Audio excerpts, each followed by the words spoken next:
घर में बहू बहू बन के आए थे, लेकिन तुम्हारी दादी ने कभी हमको बहू का दर्जा दिया ही नहीं।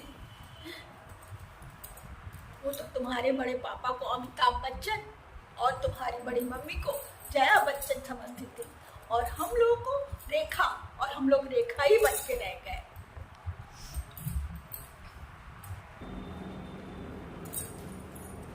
बेटा, तुम्हारी दादी ने उनके बच्चों को गोदी में लेकर ऐसे खुश होती थी जैसे उनके समान बच्चा कोई है ही नहीं, और तो उनको टॉफी ला ला कर देती थी। मेरे बच्चे वहीं मुंह ताकते रहते थे, लेकिन मेरे बच्चों को कभी टॉफी का रैपर तक नहीं फेंका उनके ऊपर।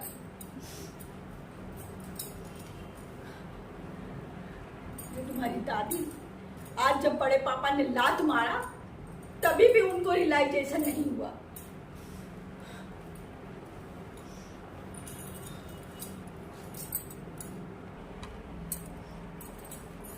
वो तो हमारे बच्चे नहीं हुए होते तो हम तो जिंदा ही बन जाते। वो तो तुम लोगों का मुंह देख देख कर हम जिंदा रहे।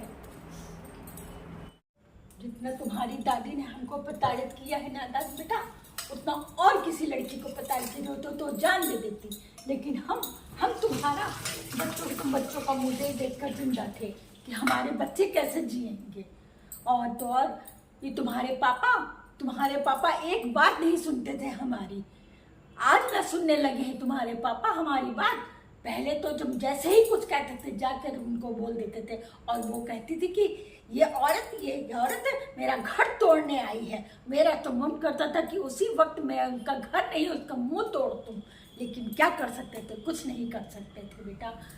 इतने झेलते झेलते जिंदगी बीत गई। और तो और जब तुम्हारे नाना इस घर में आते थे ना बेटा, तो उनका पानी पीना भी दुश्वार कर देते थे। वो बेचारे यहाँ से रोक कर जाते थे और कहते थे कि मैंने कहाँ अपनी बेटी की शादी कर दी। इस औरत ने आज देखो, आज कैसे बैठी, एकदम गाय की तरह बैठी हुई है, जैसे लगता है कि कुछ किया ही नहीं है। आज हम ना करें तो इनका करने वाला कोई नहीं है, लेकिन इनको कभी समझ में नहीं आता ये सब बातें। सबके लिए हमसे लड़ी और आज हमको ही करना पड़ा, सिर्फ तुम्हारे पापा की वजह से। हमारे संस्कार ऐसे हैं कि हमको करना ही है, चाहे कोई करे या ना करे, लेकिन हमको तो करना ही करना है।